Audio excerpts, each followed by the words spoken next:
성령의 능력은 하나님의 개입하심입니다. 어떤 위기나 고난이 닥쳐와도 성령이 임하고 성령의 능력이 역사하면 그런 모든 것들을 다 헤쳐나갈 수 있습니다. 성령의 능력이 임하면 어떤 두려움도 이겨낼 수가 있고, 성령의 권능이 역사하면 낙심 중에도 다시 일어나서 우리가 가야 할 사명의 길을 걸어갈 수가 있는 것입니다. 예수님의 제자들이 예수님이 승천하신 뒤에 무척 두려워했습니다. 그들은 마가의 다락방에 모여서 기도할 때 그 문을 단단히 잠궜습니다. 숨어서 기도했습니다. 예수님이 계시지 않는 그 빈자리가 너무나 컸습니다. 그들은 늘 마음속에 염려와 걱정이 있었습니다. 그런 가운데서 오직 보혜사 성령을 보내주시겠다고 약속하신 그 말씀을 붙잡고 기도에 전념했습니다. 그렇게 기도할 때 오순절날 드디어 성령이 그들에게 임합니다. 마치 불처럼 바람처럼 하나님의 영이 그들의 심령에 찾아왔습니다. 그리고 그들은 변화되기 시작했습니다. 잠궜던 문을 활짝 열고 그들은 밖으로 뛰어나갔습니다. 그리고 담대히 나아가서 예수님의 증인이 되었습니다. 성령이 임하면서 그들은 가슴이 뜨거워지고 방언이 터졌습니다. 능력이 나타났습니다. 염려와 두려움은 다 사라지고 오직 그리스도의 증인된 사명감을 가지고 어느 곳에 가든지 복음을 전했습니다. 하나님과의 교통이 이루어지면은 그 영혼은 절대로 시들거나 죽지 않습니다. 그러나 반대로 하나님과의 교통이 단절되면 그 영혼은 점점 굳어집니다. 영적인 경화가 일어납니다. 생명력을 잃고 어둠 속에서 방황할 수밖에 없습니다. 하나님의 임재가 있어야 영혼이 살아나고 능력이 나타나고 은혜를 체험할 수 있게 되는 것입니다. 성령의 임재는 하나님의 찾아오심입니다. 말씀의 임재도 역시 그 말씀을 통해서 하나님께서 찾아오시는 것입니다. 어떤 상황에서 무엇을 통해서든지 하나님의 임재가 있으면 그 자리가 어떤 자리이든 그 자리는 다시 희망의 불씨가 일어날 수 있는 자리입니다. 오늘 본문 1절에 보면은 예레미야가 아직 시위대 뜰에 갇혀 있을 때에 여호와의 말씀이 그에게 두 번째로 임하니라.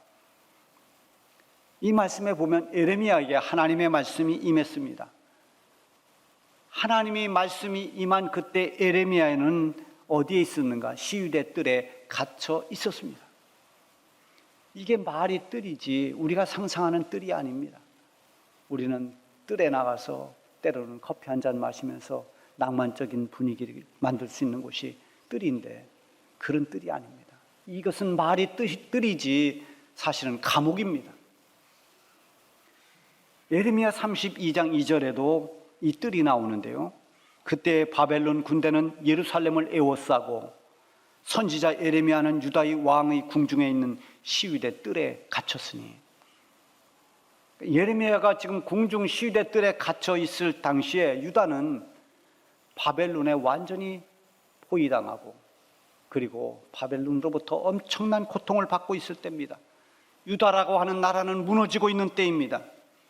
하나님께서 그동안 수없이 예레미야를 통해서 하나님의 백성들에게 돌아오라고 외쳤습니다. 죄의 길에서 우상의 길에서 하나님께로 돌아오고 외쳤지만 그들은 그 경고를 듣지 않았습니다. 하나님을 멀리하고 우상 숭배에 빠져있던 타락한 그들은 결국 하나님의 징계를 받게 됩니다. 그 과정에서 하나님 말씀을 전했던 이 예레미야는 너무나 안타까움에 눈물과 고통의 시간을 보냈습니다. 그래서 예레미야 앞에 붙여진 닉네임이 눈물의 선지자입니다. 그 예레미야를 말할 때는 언제나 눈물의 선지자 예레미야 이렇게 부르지요. 나라는 망해가고 희망의 등불은 꺼져가고 있습니다. 하나님의 선지자는 고난을 받고 감옥에 갇혀 있습니다. 모든 상황이 절망적일 때 하나님의 말씀이 다시 임했습니다. 여러분, 우리가 낙심이 될 때, 우리가 절망적일 때 온갖 염려와 두려움에 사로잡혀 있을 그때 하나님이 우리에게 임재하시면 하나님은 반드시 우리에게 희망을 주십니다. 하나님의 말씀이 임하고 하나님의 임재하심이 있고, 이것은 모두 우리에게 희망을 주고 다시 새로운 미래를 걸어갈 수 있도록 인도해 주시기 위함입니다. 지금은 암담해도, 지금은 절망적이고, 지금은 앞이 안 보여도 하나님의 말씀이 임하면 하나님이 우리를 위해서 준비하신 그 미래를 보게 만듭니다. 에레미야 29장 11절에 보면 여호와의 말씀이니라. 너희를 향한 나의 생각을 내가 아나니 평안이요 재앙이 아니니라. 너희에게 미래와 희망을 주려는 것이니라. 지금 시위대 뜰에 갇혀있는 에레미야에게 주신 말씀은 에레미야가 처해 있는 지금의 상황과 전혀 맞지 않는 말씀입니다. 어느 관점에서 봐도 이해하기가 힘든 말입니다. 지난 주일 설교로 말한다면 마치 밤새도록 그물을 내려서 고기를 잡아도 지금 고기가 잡히지 않는 그 경험을 했던 어부 베드로에게 깊은 데로 가서 그물을 던지라는 이 말씀과 같은 것입니다. 이해가 안 되는 말씀입니다. 지금의 모든 정황으로 볼 때 이해가 될 수 없는 말씀, 그 말씀이 에레미야에게 임합니다. 그래서 하나님의 말씀에 아멘할 수 있는 사람은 어떤 사람인가? 하나님께 초점을 맞춘 사람입니다. 지금 나타난 상황이 아니라 하나님 그분을 주목하는 사람입니다. 말씀을 받는 내 형편이 아니라 그 말씀을 주신 하나님을 주목하고 하나님이 누구인지를 알고 믿는 사람이 하나님 말씀 앞에 아멘하는 것입니다. 그래서 2절에 보면은 이 말씀을 하시는 분이 누구인가를 밝히고 있습니다. 이를 행하시는 여호와, 그것을 만들며 성취하시는 여호와, 그의 이름을 여호와라 하는 이가 이와 같이 이르시도다. 하나님은 이 일을 만드시기도 하고 그 일을 성취하기도 하시는 분입니다. 하나님이 하시고자 하면 이루시지 못할 일은 없습니다. 말씀으로 천지를 창조하신 분이 여호와 하나님이십니다. 한마디로 능치 못함이 없으신 하나님, 전능하신 하나님이 이제 말씀할 것이다. 그러니 이 말씀이 너에게 이해가 되든 이해가 되지 않든 이 말씀을 받으라는 것입니다. 우리는 말씀을 받는 자세가 바로 그러해야 됩니다. 그 첫 번째 말씀은 부르짖어 기도하라는 것입니다. 3절에 보면 너는 내게 부르짖으라. 내가 내게 응답하겠고 내가 알지 못하는 크고 은밀한 일을 내게 보이리라. 하나님이 부르짖으라고 하는 것은 너는 이제 하나님을 향하고 하나님을 의지하라 이 말입니다. 아무런 반응도 없고 응답도 없는 대상을 향해서 부르짖는다는 것은 그건 참 어리석은 짓입니다. 하나님은 응답하시는 하나님이십니다. 내가 네게 응답하겠고 응답을 약속하고 있습니다. 이것은 예레미야 선지자뿐만이 아니라 응답의 하나님을 믿고 기도하는 모든 사람들에게 다 마찬가지입니다. 오늘 살아가는 우리들도 하나님이 내 기도에 응답해 주심을 믿고 기도할 때 하나님은 나에게 응답하시는 하나님으로 그렇게 나에게 역사해 주신 것입니다. 엘리야 선지자 시대에도 하나님의 백성들이 하나님을 온전히 의지하지 않았습니다.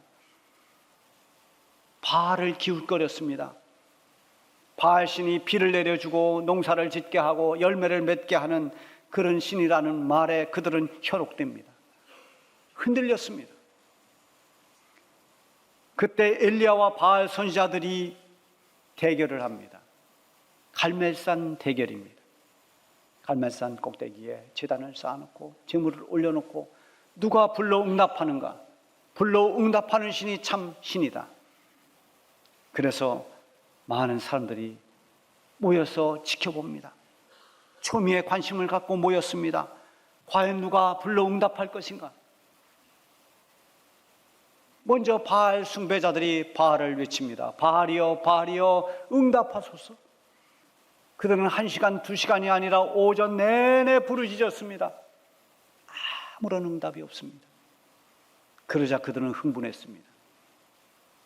그들은 자기들의 몸을 칼과 창으로 상해하면서 그러면서 바알을 외쳐댔지만, 몸부림을 쳐봤지만 바알은 응답하지 않았습니다. 응답할 수가 없습니다. 그 후에 엘리야가 하나님 앞에 엎드려 기도합니다. 여호와 하나님, 응답해 주십시오. 이 많은 사람들이 하나님만이 참 하나님임을 하나님 알려주십시오. 엘리야가 기도하고 난 뒤에 즉각 하늘에서 불이 떨어지면서 제단의 모든 제물과 모든 것들을 다 태워버렸습니다. 하나님의 응답이 나타나서 모든 사람들이 응답하시는 하나님, 그분이 여호와 하나님인 것을 알게 했습니다. 바알이 비를 내리고 바알이 열매를 맺게 하는 것이 아니라 여호와 하나님이 모든 것을 주관하시고 응답하시는 분임을 모든 백성들과 우상 숭배자들 앞에서 하나님께서 친히 보여주셨습니다. 또한 부르짖어 기도하면 이렇게 응답해 주실 뿐만 아니라 하나님의 크고 비밀한 섭리를 보여주신다고 했습니다. 우리가 하나님 섭리를 깨닫지 못하면은 내 생각을 가지고 내 감정을 가지고 상황을 판단하게 됩니다. 하나님이 왜 나에게 고난을 이렇게 주실까? 하나님이 내가 계획한 것들을 왜 이렇게 무너뜨리실까? 악을 행하고 온갖 못된 짓을 하는 저 악인들이 어떻게 저렇게 흥왕할 수 있을까? 바르게 살려는 사람들, 완전한 믿음으로 살려는 사람들이 왜 저렇게 힘들어야 할까? 우리가 풀 수 없는 일들이 너무 많습니다. 하나님은 왜 나의 가는 길을 그렇게 자꾸 막으시는 거예요? 대로로 열어주시고 모든 게 다 형통하면 얼마나 좋겠냐마는 때로는 모든 게 막힙니다. 그래서 하나님의 그 크고 은밀한 섭리를 모르면 우리는 원망하기 쉽습니다. 불평이 터지기 쉽습니다. 지금 우리 교회가 이 자리에 이렇게 자리를 잡고 있습니다만 여기까지 오는 동안에는 많은 어려움이 있었습니다. 이렇게 막히기도 하고 저렇게 막히기도 했습니다. 왜 자꾸 막힐까? 그러나 그 결과를 보면 결국은 가장 좋은 길로 하나님 우리를 인도해 주셨습니다. 하나님의 계획을 우리는 알지 못했습니다. 지하실에서 제발 지상으로 올라가고 싶을 그때에도 2층 상가라도 하나 얻어보려고 그 주변의 건물들을 다 돌아봤지만 누구도 교회로 상가 자리를 또는 건물을 내주는 사람이 없었습니다. 그런데 결국은 고추밭 두 필지 116평을 땅을 얻게 되었고 거기에 아름다운 조립식 예배당을 지을 수 있었습니다. 막히는 것 같지만 안 되는 것 같지만 하나님의 계획 그 끝에 가보면 하나님은 결국 더 유익하고 우리에게 복된 것을 준비해 놓으십니다. 하나님께 기도하고 부르짖으면 달라지는 게 있습니다. 기도하다 보면 내 관점으로 보던 것을 포기합니다. 왜 그럴까? 왜 이렇게 할까? 그러던 내 생각, 내 관점 이걸 포기합니다. 그러면 하나님의 뜻이 보이기 시작합니다. 하나님의 뜻을 묻게 됩니다. 하나님의 섭리의 눈을 뜨게 되면 어떤 원망도 다시 감사로 바뀌게 되는 것입니다. 그래서 하나님은 우리에게 부르짖으라 기도했고 너에게 크고 은밀한 일을 보여주겠다고 말씀하십니다. 두 번째 임한 하나님의 말씀은 이런 하나님의 징계 속에서도 결국 예루살렘 성읍은 회복된다는 것입니다. 하나님은 사랑하는 자를 그냥 방치해 두지 않으십니다. 곁길로 갈 때 길을 막으시고 불순종과 멸망의 길로 가면 징계도 하십니다. 징계를 통해서 깨닫게 하시고 돌아오게 하십니다. 그래서 때로는 사랑하는 자를 하나님은 징계하십니다. 히브리서 12장 6절에 보면 주께서 그 사랑하시는 자를 징계하시고 그의 받으시는 아들마다 채찍질 하시느니라. 하나님 사랑하시기 때문에 징계도 하시고 하나님이 자녀로 삼았기 때문에 매도 때린다는 것입니다. 유다 백성들이 지금 갈대아 사람들로 인해서 이 바벨론에 의해서 엄청난 고통을 받습니다. 결국은 그것은 그들의 죄악 때문이었습니다. 바벨론은 지금 하나님의 징계의 막대기에 불과한 것입니다. 바벨론으로 말미암아서 문제를 풀려는 것이 아니라 하나님 앞에서 문제를 풀어야 됩니다. 그걸 깨닫는다면 그들은 죄를 회개하고 하나님을 향해 손을 들어야 했습니다. 하나님의 도움을 구해야 했습니다. 그런데 그들이 자기의 힘으로 버텨보려고 했고 죽도록 바벨론과 싸워 저항했습니다. 그러나 그런 모든 것이 다 소용없었습니다. 하나님께 돌아와 하나님을 의지하고 도움받아야 할 이 유다 백성들이 아무리 자기들의 힘과 노력으로 바벨론과 맞서 싸우려 해도 그것은 아무 소용이 없었습니다. 왜냐하면 하나님께서 이미 얼굴을 돌리시고 돕지 않기 때문입니다. 가장 무서운 것은 하나님의 얼굴을 돌리시는 것입니다. 그래서 유다는 망했습니다. 멸망당했습니다. 하나님의 백성들은 바벨론의 포로로 끌려갔습니다. 예루살렘 성읍은 황폐해졌습니다. 그렇게 소중했던 예루살렘 성전이 다 훼손되고 남아있는 사람들은 고통 속에 살아갔습니다.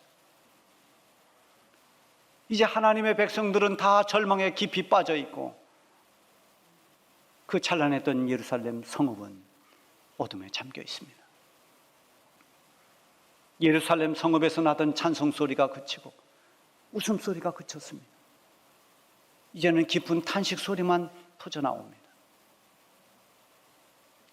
이런 상황이 이제는 도무지 바뀌지 않을 것 같았습니다. 이런 어둠의 현실이 계속될 것만 같았습니다. 바벨론이 너무나 강하기 때문입니다. 대항할 힘이 없습니다. 앞이 전혀 보이지 않습니다. 그런데 에레미야에게 임한 하나님의 예언의 말씀은 완전 반전이었습니다. 하나님의 능력은 때로 이렇게 놀라운 반전을 통해서 나타납니다. 그래서 6절을 시작하는 첫 단어가 뭡니까? 그러나 지금은 황폐하고 지금은 캄캄하고 지금은 다 무너졌지만 그러나 보라, 내가 이 성읍을 치료하며 고쳐 낫게 하고 평안과 진실이 풍성함을 그들에게 나타낼 것이며 하나님이 이루시는 회복의 은혜인 것입니다. 하나님께서 무너져 희망 없는 이 예루살렘 성읍을 다 치료해 주시겠다고 했습니다. 병든 그 성읍을 고쳐 낫게 해 주시겠다고 말씀하십니다. 유다 백성들은 포로에서 다시 돌아오고 하나님은 그들을 다시 세워주시겠다고 말씀하고 있습니다. 그러기 위해서 꼭 필요한 것은 죄사함입니다. 8절에 보면 내가 그들을 내게 범한 그 모든 죄악에서 정하게 하며 그들이 내게 범하며 행한 모든 죄악을 사할 것이니라. 죄사함의 선포를 합니다. 죄사함 없는 회복은 없습니다. 죄사함을 건너뛴, 죄사함을 생략한 구원은 있을 수가 없습니다. 우리가 오늘 구원받은 것도 다 이 죄사함의 은혜가 전제된 것입니다. 우리를 대신해서 예수님이 십자가에서 피를 흘렸습니다. 그 흘리신 예수님의 피, 보배 같은 보혈이 우리의 모든 더러운 죄를 다 씻어 주셨습니다. 대속의 죽음을 죽으신 예수님의 공로로 우리는 죄사함을 받았고 이제 예수님을 믿음으로 말미암아 구원을 얻게 되었습니다. 죄사함 뒤에는 회복이 따라옵니다. 새로운 길로 인도하시는 하나님의 인도하심이 열립니다. 그래서 하나님 우리를 거듭나게 하시고 새롭게 하시는 것입니다. 오늘 마지막 9절에 보면 하나님께서 고쳐 낫게 하시고 용서하시고 회복시켜서 일어나는 반전입니다.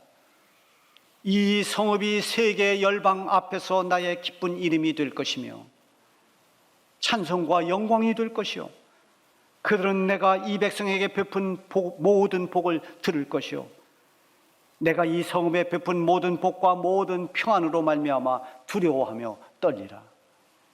얼마나 놀라운 반전입니까? 얼마나 놀라운 회복입니까?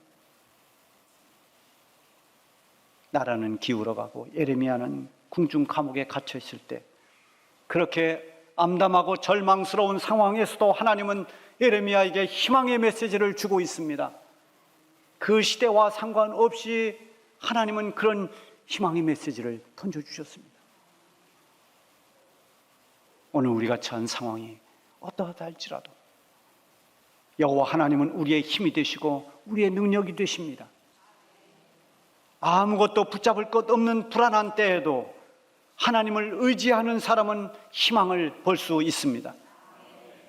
오늘 예레미야에게 임한 하나님의 말씀처럼 하나님은 응답하시는 하나님이십니다. 우리에게는 기도할 수 있는 은혜가 있습니다. 부르짖어 기도하면 하나님은 응답을 주시고 하나님의 크고 비밀한 섭리를 깨닫게 해주십니다. 하나님은 고치시고 낫게 하시는 분입니다. 그렇게 회복시키셔서 다시 하나님의 기쁨이 되고 하나님의 영광이 되도록 새로운 은혜를 부어주시는 것입니다. 우리 모두가 이런 은혜로 충만하기를 바랍니다.